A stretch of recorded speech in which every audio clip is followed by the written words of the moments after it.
সমস্ত প্রশংসা সে আল্লাহ সুবহানাহু ওয়া তাআলার দরবারে, যে মহান রব আমাদেরকে অত্যন্ত মেহেরবানি করে আজকে বারিধারা জামে মসজিদে জুমার খুতবা এবং জুমার সালাত আদায় করার জন্য আসার তৌফিক দান করেছেন। আমরা আল্লাহ তাআলার দরবারে শুকরিয়া আদায় করছি, আলহামদুলিল্লাহ। দুরুদ এবং সালাম পেশ করছি আমাদের সেই প্রিয় রাসূলের প্রতি, যিনি তাই বলতেন, আল্লাহ তাআলা তাকে যা জানাতেন, সাল্লাল্লাহু আলাইহি ওয়াসাল্লাম। অতঃপর আপনারা যারা কষ্ট করে বিভিন্ন জায়গা থেকে খুতবা শোনার জন্য এসেছেন, বসেছেন, আপনাদের জন্য দোয়া করছি। আল্লাহ সুবহানাহু ওয়া তাআলা আপনাদের প্রত্যেকের উপরে কল্যাণ, শান্তি, হিদায়াত বর্ষণ করুন এবং আল্লাহ সুবহানাহু ওয়া তাআলা আমাদের প্রত্যেককে আল্লাহ তাআলার জান্নাতের জন্য কবুল করে নিন। আজকে আমরা সংক্ষিপ্তভাবে যে বিষয়ে জুমার খুতবা দেওয়ার ইচ্ছা পোষণ করেছি, বিষয়টি এই সময়ের সাথে অত্যন্ত জড়িত। তা হচ্ছে আগামীকাল 12ই রবিউল আওয়াল, এই তারিখকে কেন্দ্র করে এক শ্রেণীর লোক তার একটি দিন উদযাপন করে থাকে, যাকে তারা সবচেয়ে বড় ঈদ বলে, সেরা ঈদ, ঈদে মিলাদুন্নবী। আমরা ঈদে মিলাদুন্নবী সম্পর্কে সংক্ষিপ্তভাবে কিছু জানার চেষ্টা করব এবং যারা বিদাতি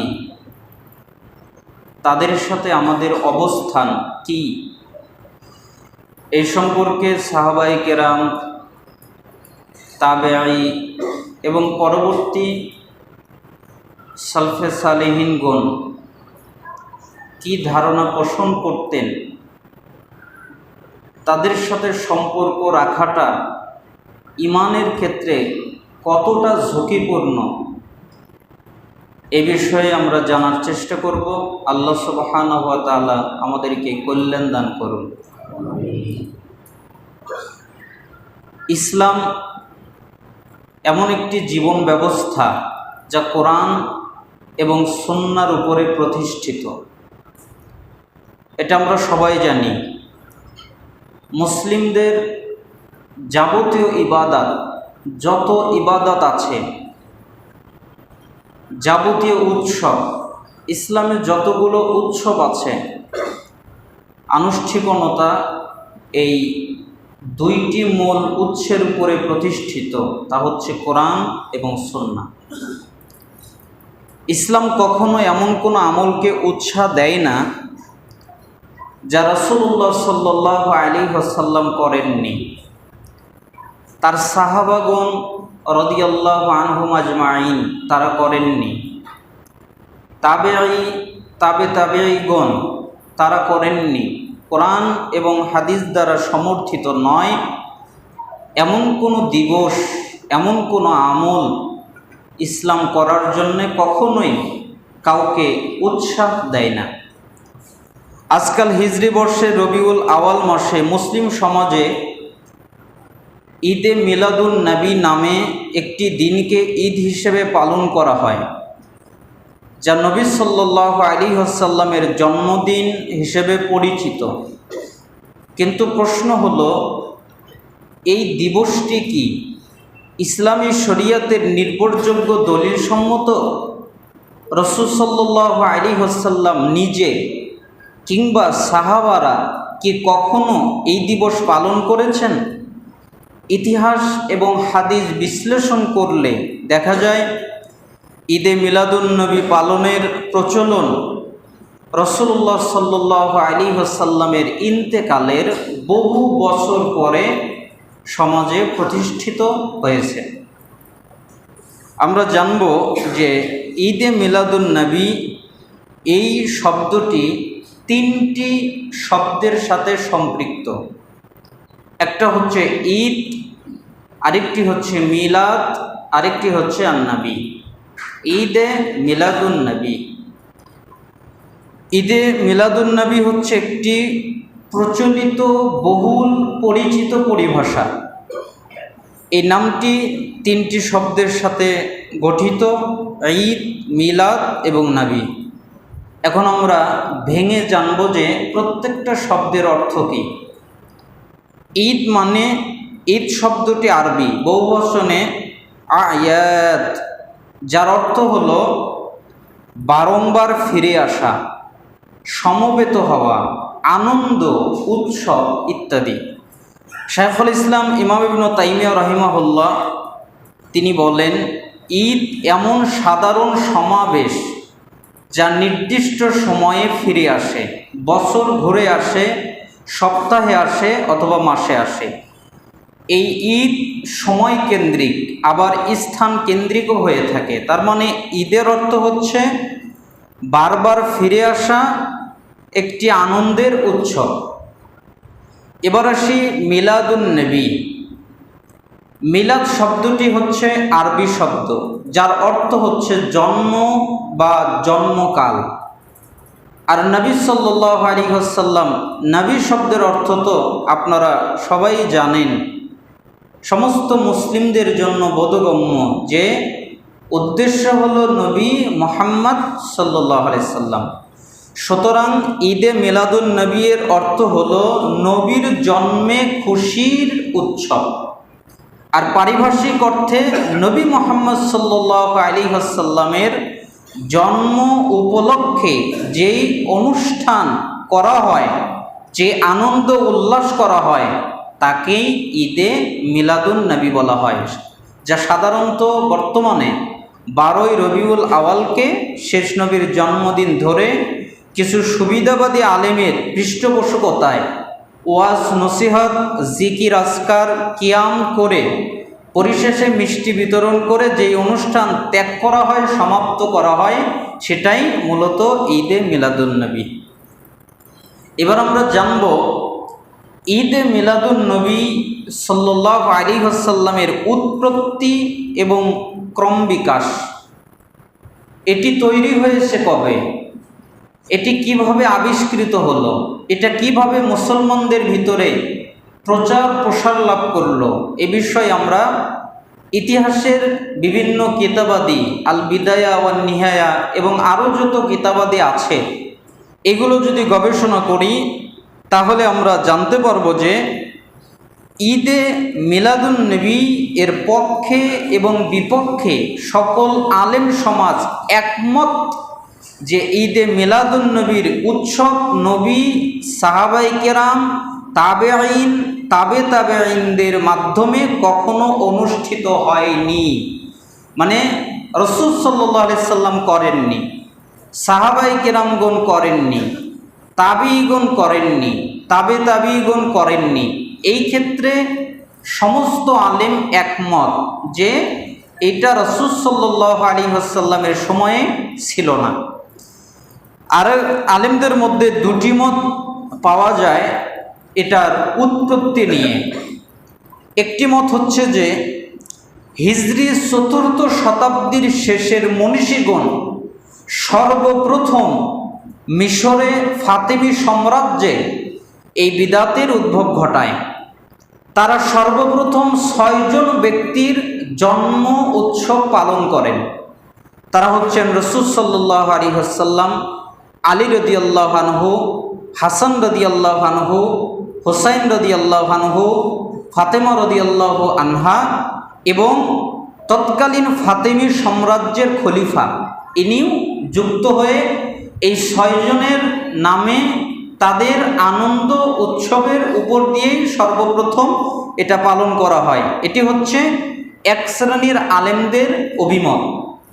আরেক শ্রেণীর ইতিহাসবিদ আলেমরা বলছেন যে না, হিজরির ৭ম শতাব্দীর প্রথম দিকে ইরাকের মাউসুল শহরে তৎকালীন বাদশাহ আল মুজাফফার এর পৃষ্ঠপোষকতায় দরবারি আলেম ওমর বিন মোহাম্মদ মোল্লা এর পরিচালনায় সর্বপ্রথম নবী সাল্লাল্লাহু আলাইহি সাল্লামের জন্মবার্ষিকী উদযাপন করা হয়। এর আগে পৃথিবীতে ঈদে মিলাদুন নবী নামে কোনো উৎসব পৃথিবীতে ছিল না। এদের মাধ্যমেই পৃথিবীতে প্রচার লাভ করেন। ইমাম আবু শামাহ রাহিমাহুল্লাহ এই দুটি মতের সমন্বয় সাধন করতে গিয়ে বলেন, বস্তুত সর্বপ্রথম যারা এই বিদাতের উদ্ভব ঘটায় তারা হলো ফাতেমি বা শিয়া সম্প্রদায়। হিজরি ৪র্থ শতাব্দীর শেষের দিকে তারা মিশরের রাজধানী কায়রোতে এই বিদাতের আবির্ভাব ঘটায়। অতঃপর সেখান থেকে ফাতেমি সম্প্রদায়ের মাধ্যমে বিভিন্ন দিকে ছড়িয়ে পড়লে ইরাকের মধ্যে মৌসুল শহরে সর্বপ্রথম বাদশাহ মুজাফফরের পৃষ্ঠপোষকতায় এই বিদাত চালু হয়। যদি অন্য অঞ্চলে তা আগেই উদ্ভব হয়েছিল, কিছু কিছু ছিল, কিন্তু সম্পূর্ণ একটা প্যাকেজ হিসেবে ঈদে মিলাদুন নবীর উদযাপন এই মুজাফফর বাদশার মাধ্যমেই প্রতিষ্ঠিত লাভ করে। আরেকটা বর্ণনায় পাওয়া যায় যে ক্রুসেড বিজেতা মিশরের সুলতান সালাউদ্দিন আইয়ুবী, যার জন্ম 532 হিজরিতে, যার মৃত্যু 589 হিজরিতে, ওনার নিযুক্ত ইরাকের এরবল এলাকার গভর্নর আবু সাঈদ মুজাফফর উদ্দিন কুকুবুরি, যার জন্ম 586 হিজরিতে, মৃত্যু 630 হিজরিতে, তিনি সর্বপ্রথম 604 হিজরিতে, মতান্তরে 625 হিজরিতে মিলাদের প্রচলন ঘটায়। এই দিন তারা ঈদে মিলাদুন নবী উদযাপন করে, যা ছিল রাসূল সাল্লাল্লাহু আলাইহি সাল্লামের মৃত্যুর 593 বা 614 বছর পরে। আচ্ছা, আপনারা বলেন, যেই আমলটার, যেই উৎসবটার জন্ম রাসূলুল্লাহ সাল্লাল্লাহু আলাইহি সাল্লামের ইন্তেকালের 550 বছরেরও পর, 500 বছরের পর আবিষ্কার হয়েছে, সেটা কি কখনো ইসলামে কল্যাণকর, আমলযুক্ত, নেকি হবে, সব হবে, এরকম কথা কি শরীয়তে রয়েছে, থাকতে পারে? আপনারা সবাই জানেন ইসলাম পরিপূর্ণ, ঠিক না? পরিপূর্ণ তো বোঝেন, একটা গ্লাসে যদি পানি রাখা হয় পরিপূর্ণ, এবার বলেন তো ওই গ্লাসে পানি কি রাখা যাবে? যাবে। কিভাবে? পানি ফেলে দিতে হবে, কিছু ফেলে দিয়ে ওইখানে কিছু রাখতে হবে, অথবা রাখতে গেলে পানি পড়ে যাবে, যে কোনো একটা ঘটবে। ঠিক ইসলামের ক্ষেত্রেও কেউ যদি বিদাতের আবিষ্কার করে, যা শরীয়তে নাই, এমনটা যদি কেউ করে, তাহলে ওই জায়গায় যেই সুন্নাত আছে ওই সুন্নাতটা মৃত্যুবরণ করে। তার মানে সুন্নাত সেখান থেকে উঠে যাবে, সেখান থেকে চলে যাবে। যেমন আমরা তৈরি করেছি ফরজ সালাতের পরে সম্মিলিত মুনাজাত। অনেকেই বলেন যে নামাজের পরে আল্লাহর কাছে দোয়া করব, এতে দোষণীয় আবার কি? দোষের কি আছে? আল্লাহর কাছে দোয়াই তো করছি। অথচ আপনি কি জানেন, এই দোয়াটা আপনি যদি খুবই নেকির মনে করে, সুন্নাত মনে করে, বাধ্যকতা আছে, বাধ্য আপনি মোনাজাত করার জন্যে, এটা মনে করে যদি করেন, কোনো সালাফরা বলেছেন ইসলাম থেকেও সে খারিজ হতে পারে এই মোনাজাতের মাধ্যমে। কেন? তার নিয়তের উপরে বেসিস করে তার ইমানের অবস্থা এরকম হতে পারে, সে ইসলাম থেকেও বের হয়ে যেতে পারে তার নিয়তের কারণে। কেন? কারণ ওই জায়গায় শরিয়াত নির্দিষ্ট কিছু জিকির আজকার দিয়ে দিয়েছে। কিভাবে? ফরজ সালাত শেষ হলে আল্লাহু আকবার বলবে, আস্তাগফিরুল্লাহ আস্তাগফিরুল্লাহ আস্তাগফিরুল্লাহ 3 বার বলবে, আল্লাহু আকবার আস্তাগফিরুল্লাহ। এটা নিয়ে ইখতিলাফ আছে, কিন্তু হাদিস দ্বারা প্রমাণিত সালাম ফেরানোর পরে 3 বার যদি আস্তাগফিরুল্লাহ পড়ে, তাহলে আল্লাহ সুবহানাহু ওয়া তাআলা তার সমস্ত গুনাহগুলো ক্ষমা করে দেন। আল্লাহুম্মা আনতাস সালাম ওয়া মিনকাস সালাম তাবারাকতা ইয়া যাল জালালি ওয়াল ইকরাম। এরপরে যদি এই দোয়াটা পাঠ করে তাহলে আল্লাহ সুবহানাহু ওয়া তাআলা তার উপরে শান্তি নাজিল করেন। লা ইলাহা ইল্লাল্লাহ মর্মে যে দোয়াটা আছে, এই বিশাল দোয়াটা যদি পাঠ করে তাহলে গোলাম আজাদ করার মতো সওয়াব আল্লাহ তাআলা তাকে দান করেন, আরো নেকি দান করেন। আয়াতুল কুরসি যদি কেউ পাঠ করে তাহলে সে জান্নাতে যাবে। মাঝখানে বাধাটা কি? মৃত্যু। তার মানে মরে নাই, এই জন্য জান্নাতে যায় নাই। আয়াতুল কুরসি ইখলাসের সাথে, ইয়াকিনের সাথে বুঝে পড়ে কেউ যদি মৃত্যুবরণ করে তাহলে নিশ্চিত আল্লাহ সুবহানাহু ওয়া তাআলা তাকে জান্নাত দান করবেন। সুবহানাল্লাহ, আলহামদুলিল্লাহ, আল্লাহু আকবার 33 বার করে, একবার লা ইলাহা ইল্লাল্লাহ মর্মে দোয়া দিয়ে 100 বার পূর্ণ করবে, অথবা আল্লাহু আকবার 34 বার পড়ার মাধ্যমে 100 বার পূর্ণ করবে। তাহলে তার গুনাহ যদি সমুদ্রের ফেনার মতো ঘনও হয় আল্লাহ সুবহানাহু ওয়া তাআলা তাহলেও তাকে ক্ষমা করে দিবেন। বলেন তো এই সবগুলো নষ্ট করেছে কিসে? মুনাজাত। হুজুর আপনি বোঝেন নাই, বিদাত হয় 3 কায়দায়। আল্লাহ যে ইসলাম দিয়েছে, কমপ্লিট যে দিন দিয়েছে, এই দিন থেকে আপনি যদি একটু বাড়ান তাহলে হবে বিদাত। কেন? বাড়ানোর অনুমতি তো আল্লাহ আপনাকে দেয় নাই। আল্লাহ যে দিন দিয়েছেন এই দিন থেকে আপনি যদি কিছু কমান তাহলেও হবে বিদাত। কেন? কমানোর অনুমতি আল্লাহ আপনাকে দেননি। ঠিক আপনি যদি চেঞ্জ করেন, পরিবর্তন করেন তাহলেও হবে বিদাত। কেন? পরিবর্তন করার অনুমতি আল্লাহ আপনাকে দেয়নি। ঠিক এই ফরজ সালাতের পরে রাসূল সাল্লাল্লাহু আলাইহি সাল্লাম যে দোয়াগুলো দিয়েছেন, এই দোয়াকে সরিয়ে দিয়ে রব্বানা আতিনা ফিদ দুনিয়া হাসানা, এই দোয়াটা পড়া, এটা হলো পরিবর্তন করা, এটা হলো পরিবর্তনের বিধান। এজন্য আপনাকে অনুমতি তো দেয়নি, আপনি কেন পরিবর্তন করবেন? কেন একটা জিকির আজকার নির্দিষ্ট করা আছে আপনি ওটাকে সরিয়ে দিয়ে অন্যটা করবেন? তার মানে বিদআত করলে সুন্নাত যে উঠে যায়, এটাই হলো একটা প্রমাণ যে ফরজ সালাতের পরে মুনাজাতের কারণে জিকির আজকার করার সুন্নাতগুলো উঠে যাচ্ছে। এজন্যই কোনো জায়গায় যদি বিদআত করা হয় তাহলে ওই জায়গায় সুন্নাত উঠে যায়। এজন্য আমরা সাবধান থাকবো। আল্লাহ সুবহানাহু ওয়া তাআলা আমাদেরকে সুন্নাতের উপরে অটল থাকার তৌফিক দান করুন। ঈদে মিলাদুন্নবী পালন করার শারঈ হুকুম। ঈদে মিলাদুন্নবী উদযাপন একটা সুস্পষ্ট বিদআত, স্পষ্ট বিদআত। রাসূল সাল্লাল্লাহু আলাইহি সাল্লাম কখনো ঈদে মিলাদুন্নবী পালন করেন নাই এবং করতেও বলেন নাই। 4 খলিফা সহ জান্নাতের সুসংবাদপ্রাপ্ত 10 জন সাহাবীর কেউ এই অনুষ্ঠান পালন করেন নাই। লক্ষাধিক সাহাবীর কোনো একজন সাহাবী এই উৎসব পালন করেন নাই। পরবর্তী যুগের তাবেঈ ও তাবেঈগণ কেউ পালন করেন নাই। ইমাম বুখারী, ইমাম মুসলিম রাহিমাহুল্লাহ সহ হাদিস গ্রন্থ সংকলনকারী মুহাদ্দিসগণ কেউ এটা পালন করেন নাই। এমনকি 4 মাযহাবের ইমাম আবু হানিফা রাহিমাহুল্লাহ, ইমাম শাফি রাহিমাহুল্লাহ, ইমাম মালিক রাহিমাহুল্লাহ, ইমাম আহমদ বিন হাম্বল রাহিমাহুল্লাহ কেউ পালন করেন নাই। অতএব এটা সুস্পষ্ট বিদআত। তারা কেউ পালন করেছেন মর্মে কোনো প্রমাণ আজ পর্যন্ত পাওয়া যায়নি। সুতরাং বলা যায় ঈদে মিলাদুন্নবী নতুন একটা আবিষ্কার। ইসলাম একটি পরিপূর্ণ দিন, আর এই পরিপূর্ণ দিন থাকার বিধায় আমাদের রাসূল সাল্লাল্লাহু আলাইহি সাল্লাম এই পরিপূর্ণ দিন অনুসরণ করার নির্দেশ দিয়েছেন, বিদআত থেকে বিরত থাকার নির্দেশ দিয়েছেন এবং বিদআতীদের ব্যাপারে কঠোর হুঁশিয়ারি বাক্য উচ্চারণ করেছেন।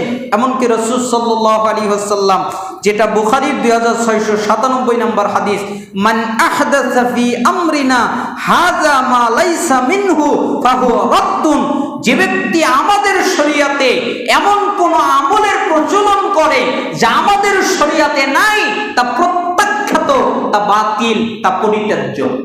তার মানে আপনাকে কোনো আমল করতে হলে ওটা শরীয়তের মধ্যে থাকতে হবে। যদি শরীয়তের মধ্যে ওটা না থাকে, প্রমাণিত না হয়, তাহলে ওটা বাতিল, ওটা পরিত্যাজ্য। তাই ঈদে মিলাদুন নবী শরীয়তে পাওয়া যায় না।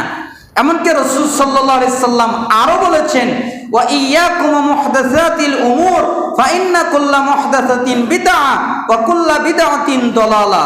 আর তোমরা দিনের মধ্যে নতুন সৃষ্টি করা থেকে সাবধান থাকো, বিরত থাকো। নিশ্চয়ই প্রত্যেক নতুন সৃষ্টি বিদআত এবং প্রত্যেক বিদআত গোমরাহি। অন্য বর্ণনায় রাসূল সাল্লাল্লাহু আলাইহি সাল্লাম আরো বলেছেন, ওয়া কুল্লা দালালাতিন ফিন্নার, প্রত্যেক গোমরাহির পরিণাম জাহান্নাম।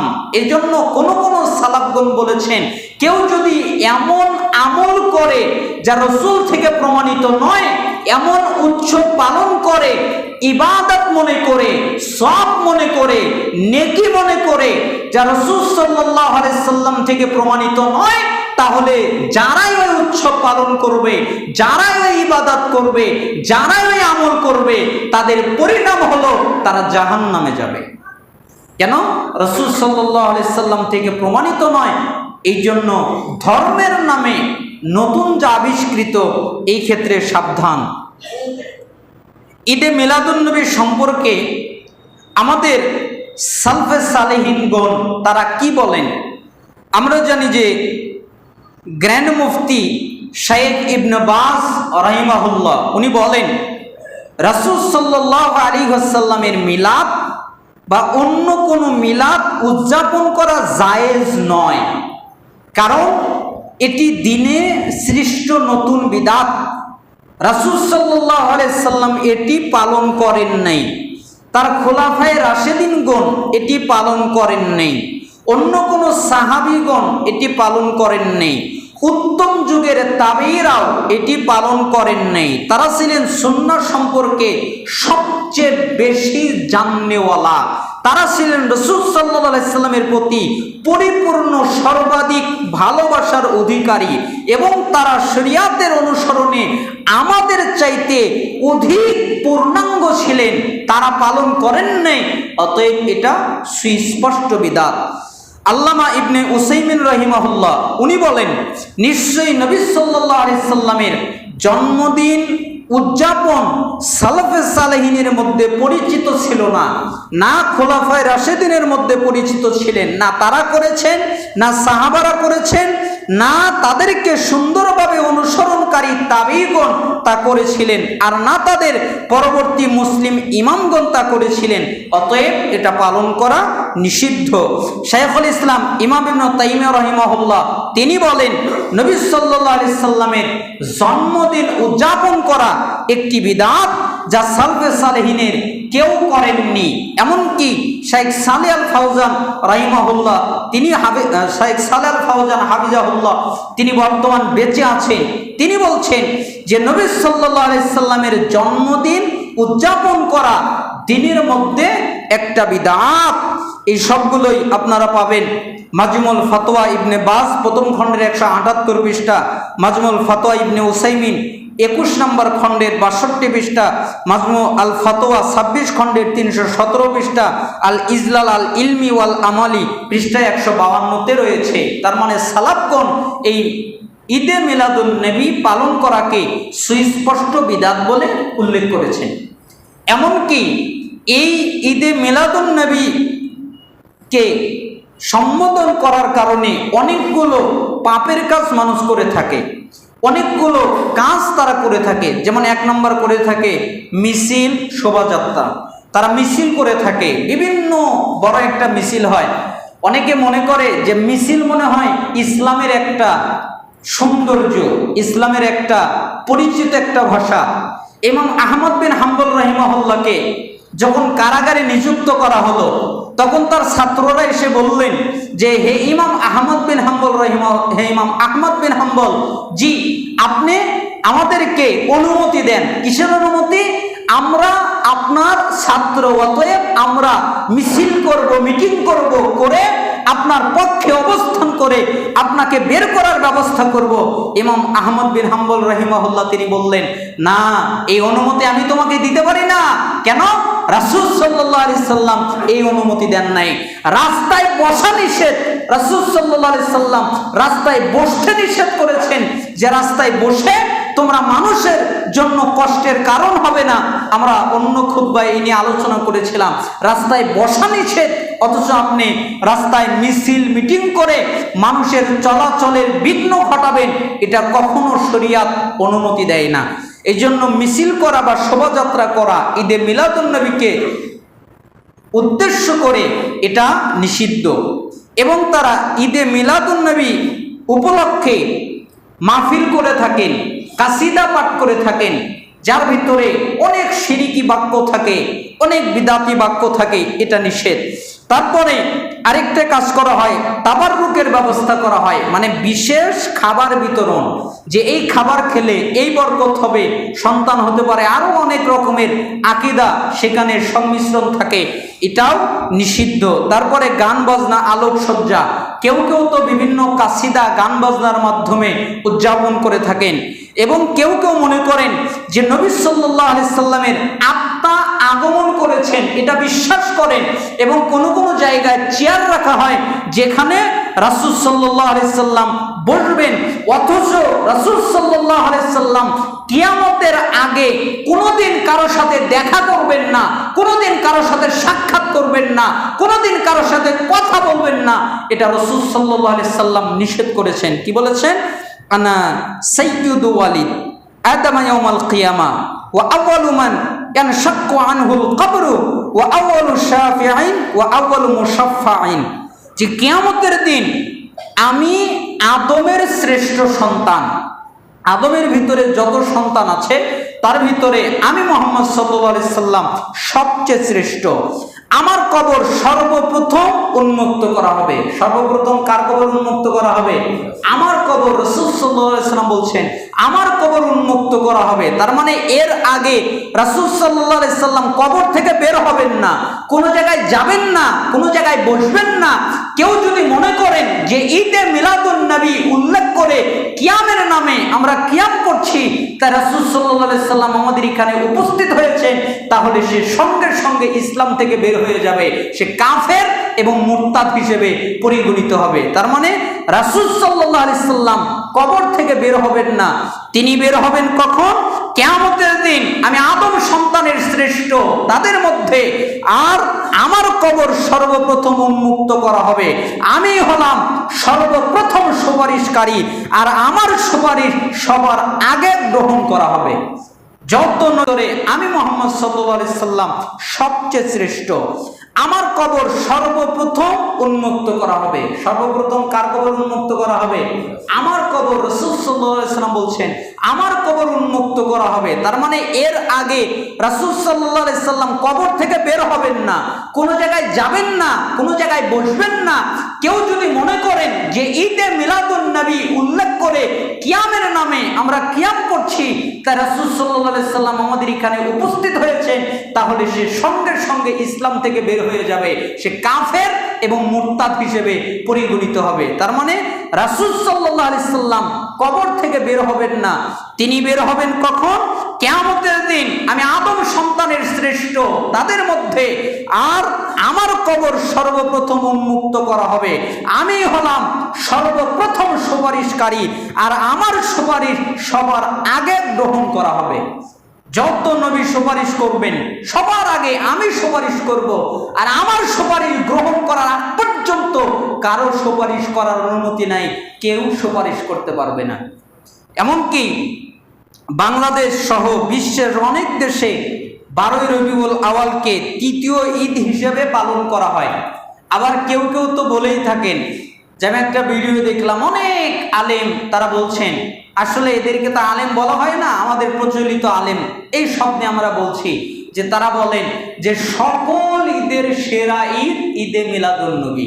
তার মানে ঈদুল আজহার চেয়ে, ঈদুল ফিতরের চেয়েও দামি ঈদ ঈদে মিলাদুন্নবী। কোথায় পেলেন আপনি এই বাক্য? কে বলেছে আপনাকে সকল ঈদের সেরা ঈদ?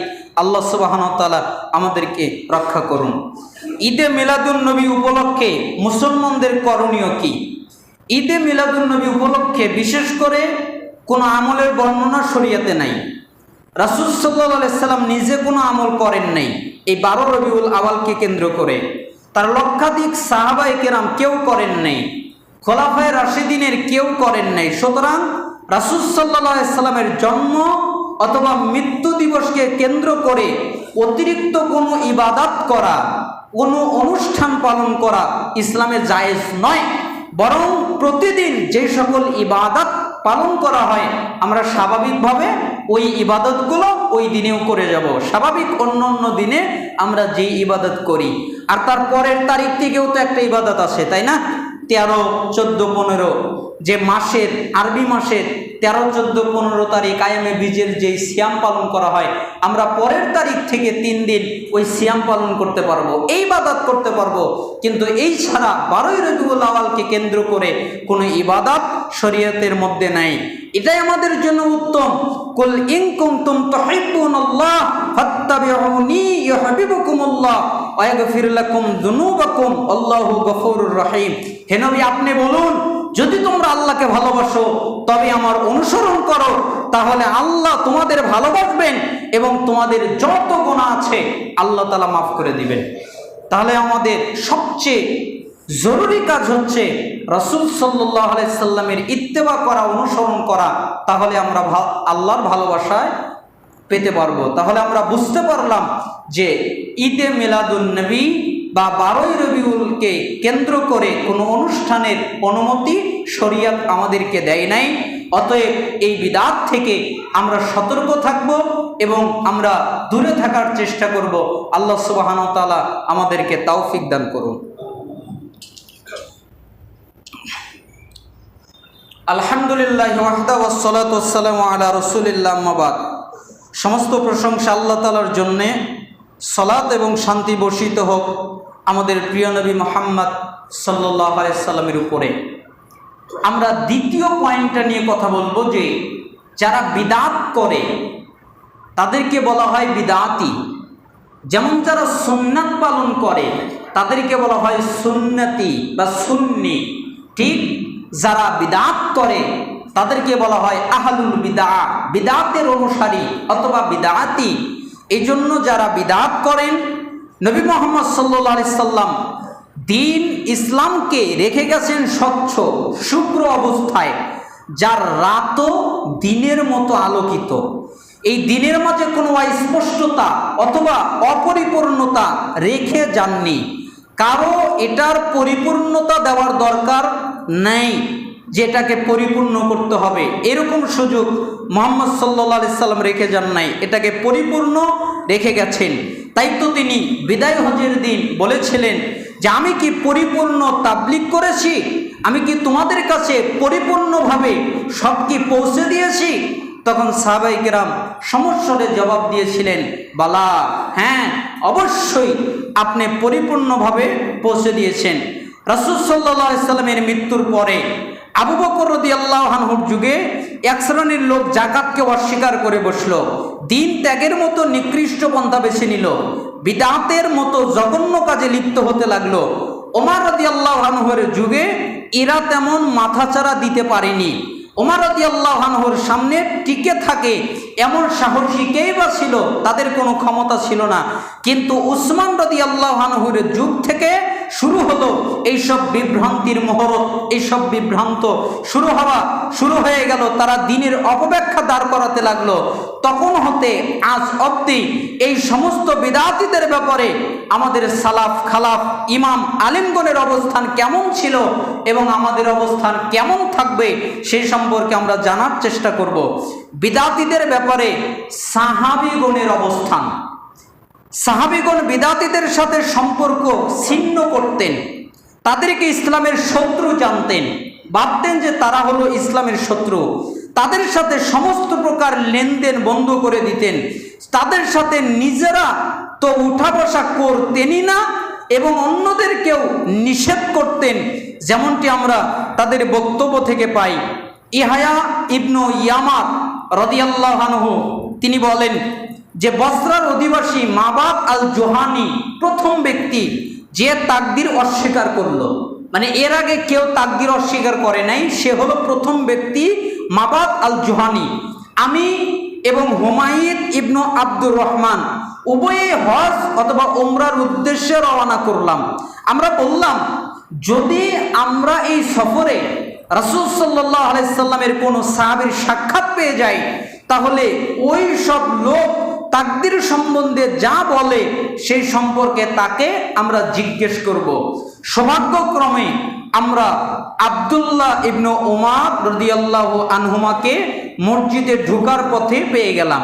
আমি এবং আমার সাথী তাকে এমনভাবে ঘিরে নিলাম যে আমাদের একজন তার ডানে, অপরজন তার বামে থাকলাম। আমি মনে করলাম যে আমার সাথে আমাকেই কথা বলার সুযোগ দেবে, তাই আমি বললাম, হে আবু আব্দুর রহমান, আমাদের এলাকায় এমন কিছু লোকের আবির্ভাব ঘটেছে যারা একদিকে কোরআন পাঠ করে, তার মানে কোরআন পাঠ করার ক্ষেত্রে তাদের কোনো ত্রুটি নাই, অপরদিকে জ্ঞানের অন্বেষণ করে, তার মানে তারা জ্ঞান চর্চা করে, জ্ঞান অর্জন করে, এক্ষেত্রেও তাদের ত্রুটি নাই।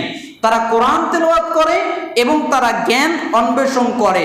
ইয়া তাদের কিছু গুণাবলীর কথা উল্লেখ করলেন, তাদের এই গুণ আছে, এই গুণ আছে, এই বিভিন্ন গুণের কথা বললেন। বলার পরে বললেন যে তাদের বক্তব্য হচ্ছে তাকদীর বলতে কিছু নেই, তাকদীর বলতে কিছু নেই, এবং প্রত্যেক কাজ অকস্মাৎ সংগঠিত হয়, হঠাৎ করে সংগঠিত হয়, এটা তাকদীরের মধ্যে কিছু নাই। তখন ইবনে উমর রাদিয়াল্লাহু আনহুমা বললেন, যখন তুমি এদের সাথে সাক্ষাৎ করবে, এদের সাথে দেখা হবে, তখন তাদেরকে বলবে যে আমি আব্দুল্লাহ ইবনে উমর রাদিয়াল্লাহু আনহুমা এর সাথে তাদের কোনো সম্পর্ক নাই, আর তাদের সাথে আমার কোনো সম্পর্ক নেই। এটা তাদেরকে বলে দিবে, যেহেতু তারা নতুন কিছু আবিষ্কার করেছে, তাই তাদের সাথে আমার কোনো সম্পর্ক নাই, আর আমার সাথে তাদের কোনো সম্পর্ক নাই।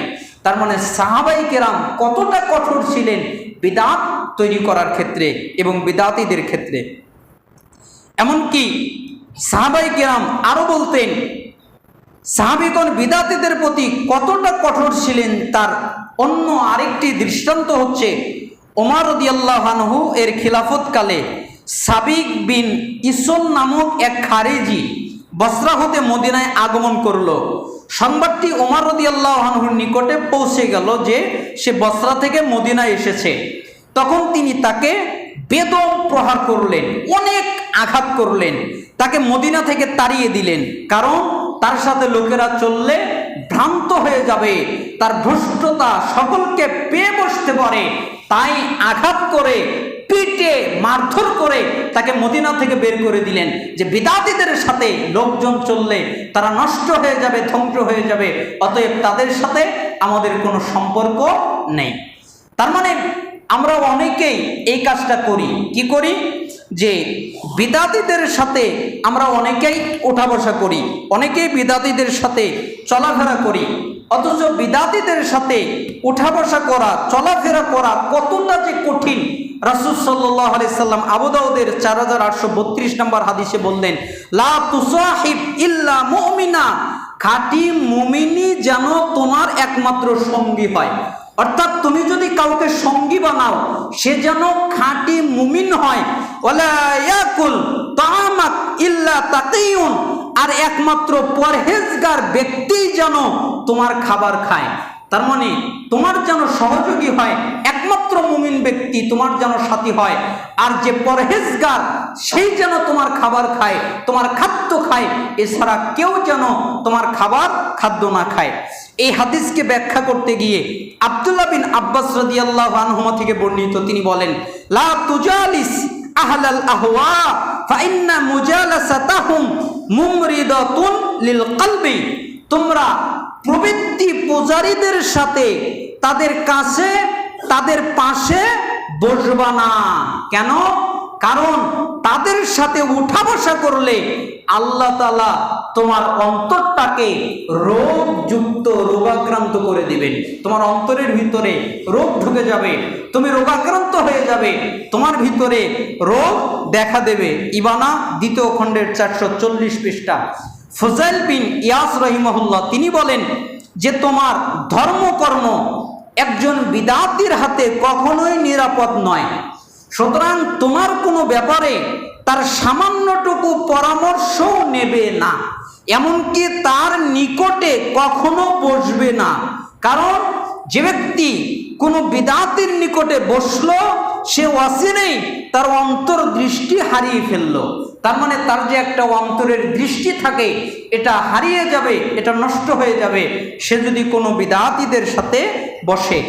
মুসলিম বিন ইয়াসার রাহিমাহুল্লাহ তিনি বলেন, কোনো বিদআতীকে কখনো তোমার কানের কাছে ঘেঁষতে দিবে না, কারণ সে তখন তোমার কাছে এমন কিছু তোমার কানের ভিতরে ঢুকিয়ে দেবে যা আর কখনো তোমার অন্তর থেকে বের হবে না, তুমি সেটাকে বের করতে পারবে না। বিদআত ঢুকিয়ে দিবে, কুসংস্কার ঢুকিয়ে দেবে, ঈমান ধ্বংসকারী আসমা সিফাতের ব্যাপারে অস্পষ্টতা তোমার কানের মধ্যে ঢুকিয়ে দেবে। এই জন্য তুমি সাবধান। মুফাজ্জাল বিন মুহালহাল রাহিমাহুল্লাহ উনি বলেন, যদি কোনো বিদআতের নিকটে বসলেই সে তোমার সাথে বিদআতের কথা আলোচনা করে, তাহলে তুমি তার ব্যাপারে সতর্ক থাকবে এবং তার থেকে দূরে সরে যেতে পারতে, তুমি সরে যেতে পারতে, সতর্ক থাকতে পারতে, কিন্তু তুমি এমনটা করো নাই। কিন্তু সে তো তা করছে না, বরং ওই বিদআতি কি করবে জানো? এই বিদআতি সর্বপ্রথম তোমাকে সুন্নাতের হাদিস শোনাবে, তোমার কাছে সুন্নাতের কথা বলবে, যেটা সুন্নাত এটা সুন্নাত। তারপরে ওই সুন্নাতের সাথে ওই সুন্নাতের ভিতরে বিদআত সাপ্লাই দিবে, তুমি দেখতে পাবে না। সুন্নাতের সাথে তোমার ভিতরে বিদআত ঢুকে পড়বে, তখন তা তোমার অন্তরের সাথে গেঁথে যাবে, যা অন্তর থেকে বের করার সুযোগ আর কখনো তোমার হবে না। এজন্যই ফুযাইল বিন ইয়াজ রাহিমাহুল্লাহ বলতেন, ইত্তাবি তুরুকাল হুদা, একমাত্র হিদায়াতের পথ অনুসরণ করো, ওয়ালা ইয়াদুররুকা কিল্লাতুস সালিকিন, এই পথের লোক সংখ্যা খুব কম মনে হলেও তাতে তোমার কোনো অসুবিধা নাই। এবং ভ্রষ্টতার পথ থেকে দূরে থাকো, ভ্রষ্টতার পথের লোক অনেক বেশি হলেও তাতে তুমি ধোঁকা খেও না, তুমি ধ্বংস হয়ে যাবে। তার মানে সালফে সালেহিনগণ, তাবেঈগণ আমাদেরকে কতভাবে সতর্ক করেছেন বিদআতীদের সাথে না বসতে। এমনকি বর্তমান যুগের সালাফগণ, তার মধ্যে একজন শেখ রাবি বিন হাদি আল মাদখালি, তিনি বলেন, ইমাম আউজাই রাহিমাহুল্লাহর একটা বক্তব্য, তিনি বলেন যে এক ব্যক্তি বলে যে সে আহলুস সুন্নাহ এবং আহলুল বিদআহ উভয় শ্রেণীর লোকের সাথেই চলাফেরা করে, তার ব্যাপারে আপনার মতামত কি? মানে বিদআতীদের সাথেও চলে, আবার যারা সুন্নাতপন্থী তাদের সাথেও চলে। তখন তিনি বললেন, এ তো এমন এক ব্যক্তি যে কিনা হক এবং বাতিলের মধ্যে সমন্বয় করতে চায়, হক এবং বাতিলকে একত্রিত করতে চায়। শোনো, হক এবং বাতিলকে সমান মনে করে, এ হলো এমন একটা ব্যক্তি। এই বাক্যের, ইমাম আউজাই রাহিমাহুল্লাহর বাক্যের ব্যাখ্যা করতে গিয়ে শেখ রাবি বিন হাদি আল মাদখালি তিনি বলেন যে আমি তো বলবো এই লোক প্রকৃতপক্ষে হক আর বাতিলই চেনে না, কোনটা ঈমান আর কোনটা কুফর সেটাই বোঝে না। এরকম টাইপের লোকদের ব্যাপারে সূরা বাকারার 14 নম্বর আয়াতের ভাষ্যের সাথে মিলে যায়, যেখানে আল্লাহ তাআলা বলেছেন, যখন তারা মুমিনদের সাথে মিলিত হয় তখন তারা বলে আমরা ঈমান এনেছি, তোমাদের সাথে আছি। আর যখন তাদের শয়তানদের সাথে মিলিত হয় তখন বলে নিশ্চয়ই আমরা তোমাদের সাথেও আছি।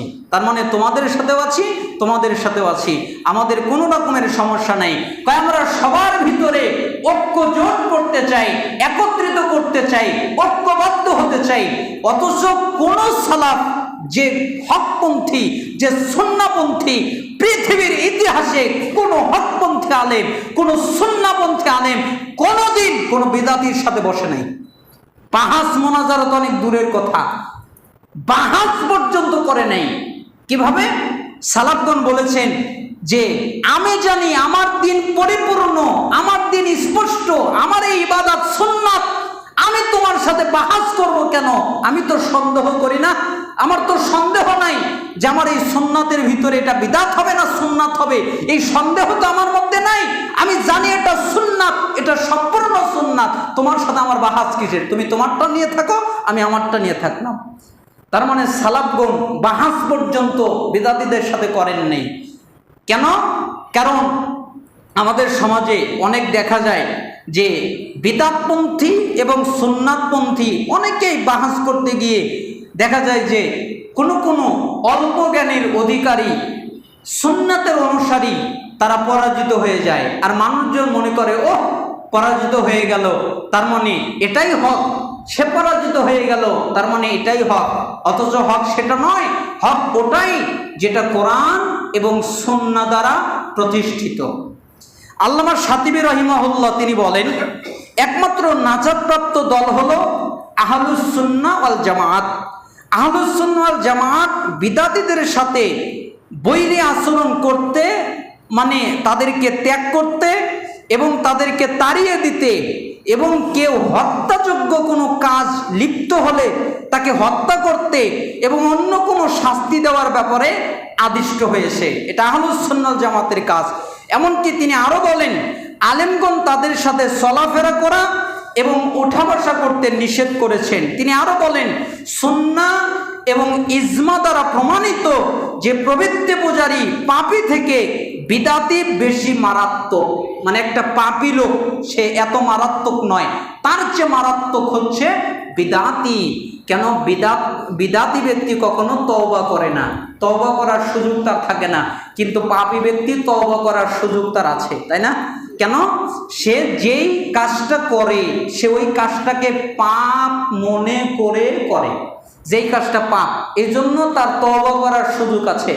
কিন্তু বিদআতি যেই কাজটা করে সে ওই কাজটাকে পাপ মনে করে করে না, নেকি মনে করে করে, তাই তার তওবা করার সুযোগ নসিব হয় না। শেখ বাকর ইবনে আবু যায়েদ রাহিমাহুল্লাহ তিনি বলেন, উম্মার কারোর জন্য একমাত্র আমাদের নবী এবং রাসূল মুহাম্মদ সাল্লাল্লাহু আলাইহি সাল্লাম ছাড়া অন্য কোনো ব্যক্তিকে দাঁড় করিয়ে তার দিকে আহ্বান করা, তার ভিত্তিতে ভালোবাসা এবং শত্রুতা পোষণ করা বৈধ নয়। যদি কেউ রাসূল সাল্লাল্লাহু আলাইহি সাল্লাম ছাড়া অন্য কোনো ব্যক্তিকে এ কাজে দাঁড় করায় সে বিদআতি এবং বিভ্রান্ত বলে পরিগণিত হবে। ইমাম আহমদ বিন হাম্বল রাহিমাহুল্লাহকে জিজ্ঞেস করা হলো, যে ব্যক্তি নফল সিয়াম পালন করে, নফল সালাত আদায় করে, ইতিকাফ করে, সে আপনার নিকটে বেশি প্রিয়, নাকি যে ব্যক্তি বিদআতীদের মুখোশ উন্মোচন করে সে বেশি প্রিয়? মানে এক লোক বিদআতীদের মুখোশ উন্মোচন করে দেয়, এরকম আলেম আমাদের সমাজে আছে না? আছে। বিদআতীদের মুখোশ উন্মোচন করে দেয়, যেমন মতিউর রহমান মাদানী হাফিজাহুল্লাহ বিদআতীদের মুখোশ উন্মোচন করে দেন। যেমন আবু বকর জাকারিয়া হাফিজাহুল্লাহ বিদআতীদের মুখোশ উন্মোচন করে দেন। যারা আকীদার ক্ষেত্রে বিভ্রান্ত তাদের মুখোশ উন্মোচন করে দেন।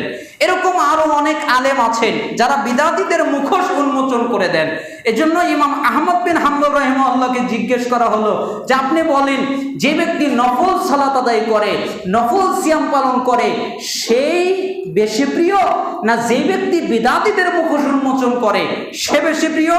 তখন তিনি বললেন, যে ব্যক্তি যখন সিয়াম সালাত পালন করে তা শুধু তার নিজের কল্যাণেই করে থাকে, পক্ষান্তরে যখন বিদআতীদের মুখোশ উন্মোচনের কথা বলে তা সকল মুসলিমদের কল্যাণ হয়ে থাকে, আর এটাই উত্তম। তার মানে যে বিদআতীদের মুখোশ উন্মোচন করে এই লোকটার কারণে বেশি কল্যাণ হয়। কেন? এর কারণে অনেক মানুষ বিদআত থেকে বাঁচতে পারে। আর যে ব্যক্তি নফল সালাত সিয়াম আদায় করে সে ব্যক্তি শুধুমাত্র নিজের উপকার করে, মানে নিজের জন্য নেকির কাজ করে। এই ব্যক্তির চেয়ে যে ব্যক্তি বিদআতীদের মুখোশ উন্মোচন করে সে অনেক ভালো। এমনকি সালফে সালেহিনগণ এরকমভাবে অনেকগুলো কথা ইসলামের ক্ষেত্রে আমাদেরকে সাবধান করেছেন যে খবরদার কোনো বিদআতীদের সাথে যেন আমরা অবস্থান না করি। এর জন্য আমরা বলবো না যে বিদআতীদের সাথে ঐক্যজোট হয়ে আমরা মানুষকে হেদায়েতের পথে নিয়ে আসব, এটা কখনোই সম্ভব নয়। বরঞ্চ আপনি যদি বিদআতীদের সাথে উঠা বসা করেন তাহলে আপনার অন্তর মরে যাবে, আপনার অন্তর রোগাক্রান্ত হয়ে যাবে এবং আপনি ধীরে ধীরে বিদআতের দিকে আকৃষ্ট হবেন, ওই লোকটার প্রতি মহাব্বত বেড়ে যাবে। আর আপনার দ্বারা এক সময় দেখা যাবে বিদআত আপনার কাছে তেমন কিছু মনে হবে না, আপনি বলবেন না বলে কি আর হবে, এরকম বলতে বলতে এক সময় আপনার মুখ দিয়েও বিদআত সাপ্লাই হয়ে যাবে। এজন্য সতর্ক সাবধান বিদআতীদের কাছ থেকে। আল্লাহ সুবহানাহু ওয়া তাআলা আমাদের